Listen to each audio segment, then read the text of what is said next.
This has been a very interesting week when it comes to scientific discoveries. I've seen some interesting headlines, but one of the most impactful that I saw was first HIV cure clinical trial in Africa shows promise in women.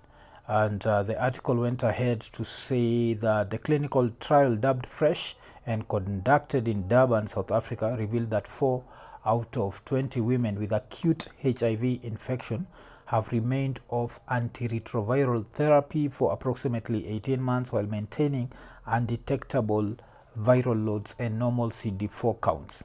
So, so basically, this is something about getting the HIV cure, and HIV will always be one of those topics that I feel as Africans we've never fully explored because we just came to accept the narrative that we were told, and the narrative was that Africans are careless and Africans have no sexual discipline, and that's the reason why this disease spread the way it spread. But the example that I normally use when it comes to HIV/AIDS is how it was first reported in America, where back in the days they used to call it the gay cancer. And you have to ask yourself if there was any sort of gay culture in Africa in the 1980s, and the numbers just don't make sense. So when I hear something like this is happening, I'm also worried because I'd want to know like what sort of scientists are doing these trials.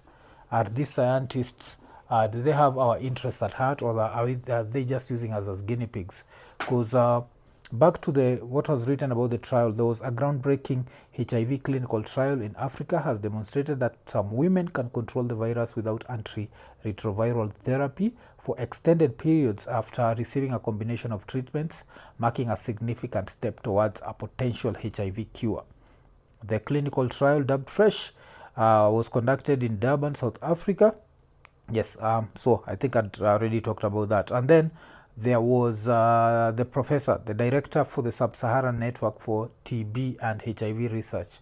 When I saw the name Thumbi Ndongo, at least I start relaxing because I see there is an African involved in this. Because if you look at a lot of factors that have been attributed to HIV spread in Africa, the same factors have not been attributed to HIV spread in a lot of parts of the world. So the number one thing that's said is we are very sexual and we have no sexual discipline. All we think about is sex from morning to evening, and that's the reason why our parents went wild and our grandparents went wild. So that was the theory. But if you look at like for a lot of us, even eventually when we came to discover like pornography, we were surprised. We were like, people can actually do this in front of a camera, because don't forget, African societies are very conservative. So there is a lot of stuff that's normal in Western societies, for example, that's not normal here. Threesomes, foursomes. If you ask like the average African, even what a threesome is called, there's no name for that in like most of our languages. There's no name for a foursome. There's no name for an orgy. You see, we don't even have a word for an orgy because it's so un-African. So one of the most like conservative, sexually conservative societies ended up with the highest rate of HIV/AIDS. There's a clip that used to go around. I don't know why I've never taken time to download it, but it was a clip of someone who was based in South Africa, and he was talking about how they used they weaponized AIDS and spread it in the form of vaccines. So there was that, and there's also another story that appeared in the London Times, and in the London Times they also talked about how they used the smallpox vaccine to spread HIV/AIDS in Africa. These are things that have never been looked at because we've come to accept that black people have big genitals, and we are sexually immoral. And yes, so there was this article. If I was to go back in time, there was this article, and the article was smallpox vaccine triggered AIDS virus. And then there was the AIDS epidemic may have been triggered by a mass vaccination campaign which eradicated smallpox. The World Health Organization, which masterminded the 13-year campaign, is studying new scientific evidence suggesting that immunization with the smallpox vaccine awakened the unsuspected dormant human immunovirus infection.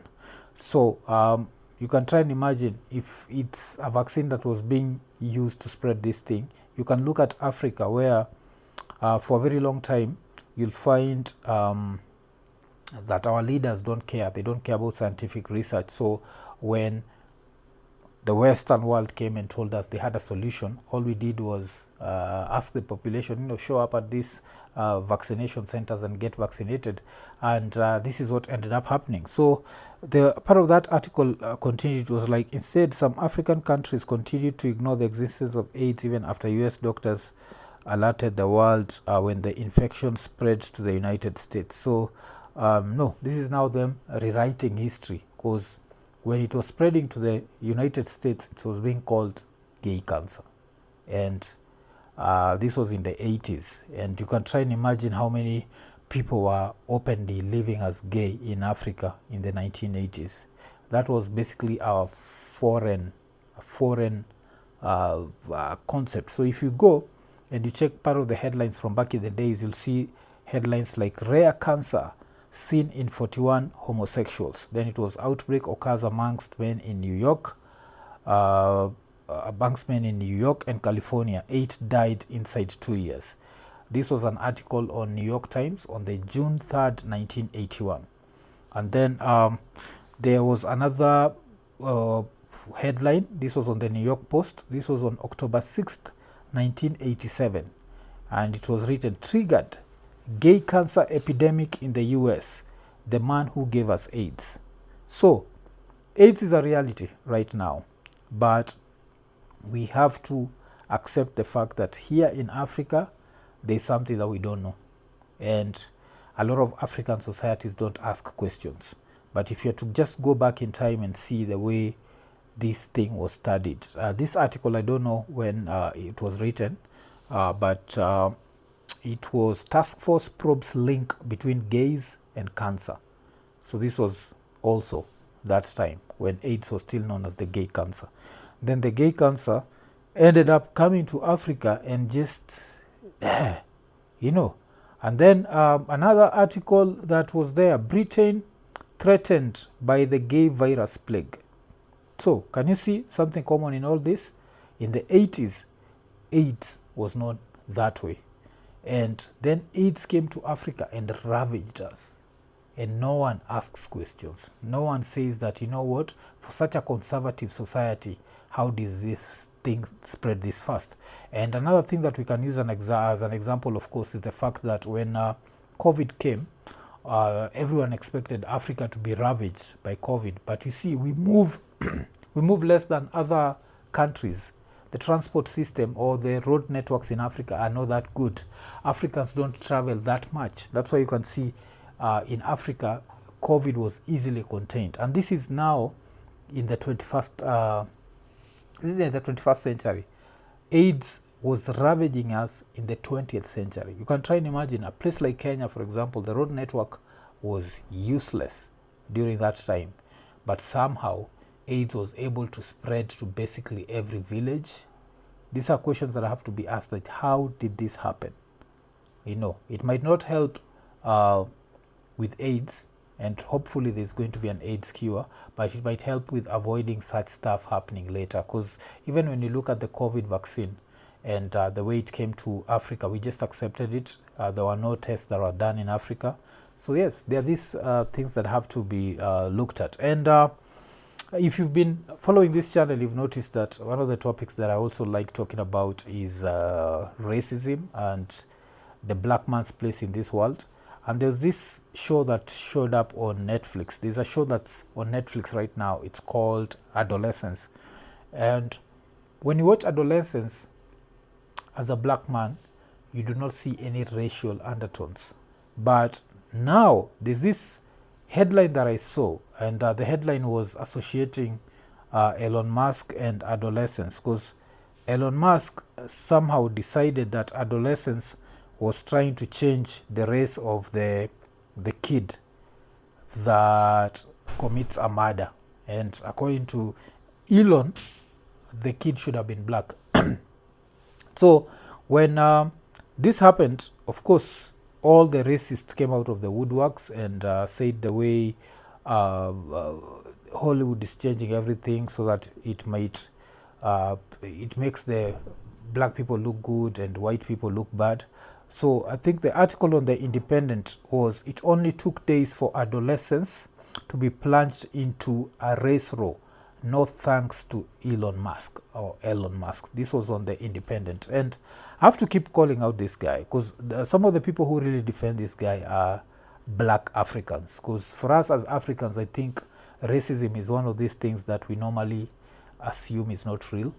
Because I guess we live amongst other Africans, and every time we see white people, we see very few of them, and they come and they treat us well. They start the NGOs, and we assume these people love us. But someone like Elon or Elon Musk right now is using his platform to spread hate. And so basically, what had happened is there was someone who'd posted the poster. I don't know if I should call it the poster, but it was just a screenshot. No, it was a screenshot from the guy is called Royal Surf. So there was Netflix and then reality. So reality is just a bunch of black faces, and according to them, these are the black faces that rape and do everything. And then someone else corrected that and put the fact that he was like, I don't get your point. This is one of the many faces of white kids that have, stabbed people. So when it comes to like knife violence in a country like England, for example, it's done by all races. It's done by all kids. But somehow for someone like Elon, this goes to show how European culture is dying, American culture is dying. And when he says American culture is dying, he does not mean rap music, R&B, does not mean jazz, does not mean like great basketball. He just means white culture. And this is interesting to see, because right now what has been happening in the US is Tesla, first of all, it's been really doing badly in the stock market. But then you have the liberals who decided to take this thing to the next level and started using violence and attacking stores and which that's just sad to see, because if there's one thing that I normally believe is you can't fight violence with violence, and you can't fight hate with hate.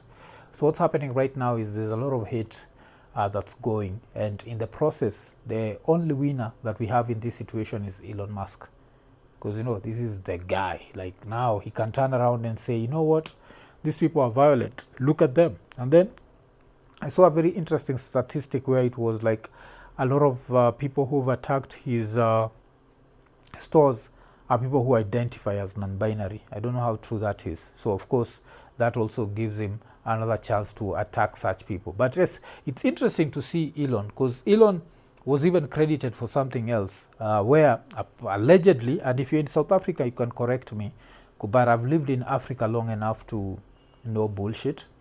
But the story was that there's a white genocide happening in South Africa, and the only person who's letting the world know is Elon Musk, you see. So there was that story.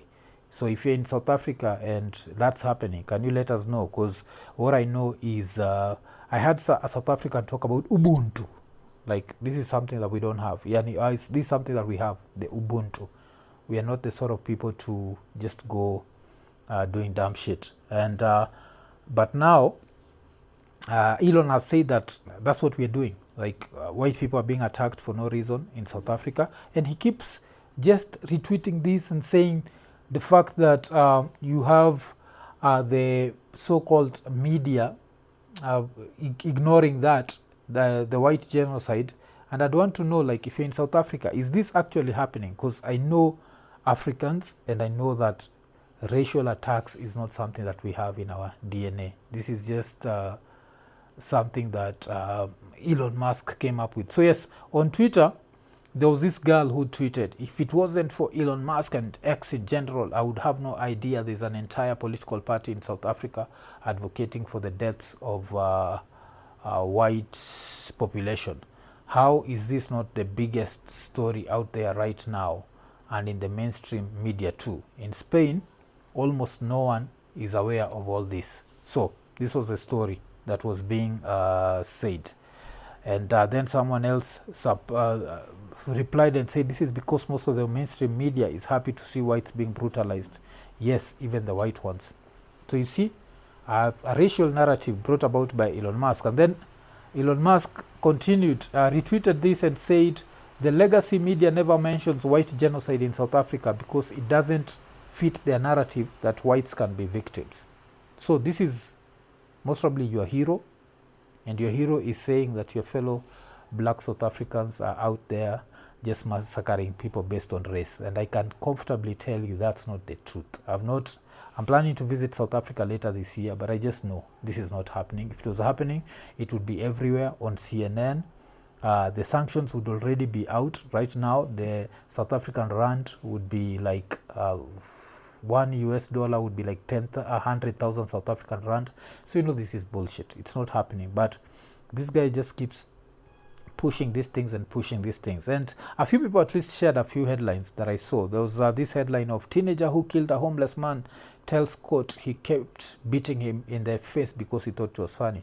And then the face there, it's a white kid. So there's nothing like black people are more violent than white people. You know, it's nonsense. I think with this, I'm still going to quote one of the quotes that this is a quote that my wife told me, and the quote was, there were people who were talking about life after death, and one person said they don't believe in ghosts. Then the other told them, like, how don't you believe in ghosts? And the person replied that if ghosts existed, then white people would not exist. And if you wonder what that meant that if ghosts existed, then all the crimes that have been committed against other races, those ghosts would have come back. You know, for things like slavery, they would have come back and been like, you know what, why did you do this to us? You know, and haunted those people. But no one has ever been haunted. And this is not, this is just something to show you, like the fact that when it comes to racial hatred, we as black people have always been on the receiving end. We've never been the initiators. And somehow we've come to believe that we are the most violent race. And a lot of us as Africans will move around knowing that. We ignore like what happened in Congo, where people's hands were chopped off by King Leopold. Then we have situations whereby countries like Belgium still have the chocolate hands. So you have all these things that happened, and we as black people, we've been so brainwashed that we never see that. And I think one of the most powerful brainwashing tools, of course, was religion, because through religion we were given a white Jesus, a white Moses with the 10 commandments, and yeah, we reached where we reached. Ask yourself, religion like Christianity, for example, reached Africa like somewhere like Kenya barely 100 years ago. Does this mean that before there was Christianity we used to just pillage and rape, and is that all that we used to do? But if you ask an African that, they get offended, and you have to wonder, just like Bob Marley said, emancipate yourself from mental slavery. Will Africans ever emancipate themselves from mental slavery? I don't know.